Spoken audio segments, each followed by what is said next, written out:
Welcome to McPlum, simple solutions served daily. You're signed in and ready. Now begin by locating the exact file on your device and checking OneDrive storage so you don't hit limits mid-transfer. Open the OneDrive web page or desktop app. Once visible, click Upload and select Files, or simply drag the file into the browser window. This first move creates the transfer session and reserves space. Make sure the file isn't open in another program. If it is, save and close it so the upload proceeds without conflicts. Once the upload starts, pick the right folder so your files stay organized. You can create a new folder immediately and send the file there. Watch the progress indicator.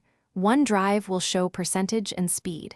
If your connection drops, pause and resume rather than re-uploading entirely, and use the desktop client for large files to enable chunked uploads. Also decide sharing settings now, grant view or edit rights, and enable version history if you'll need to revert. Finish by confirming the upload completed.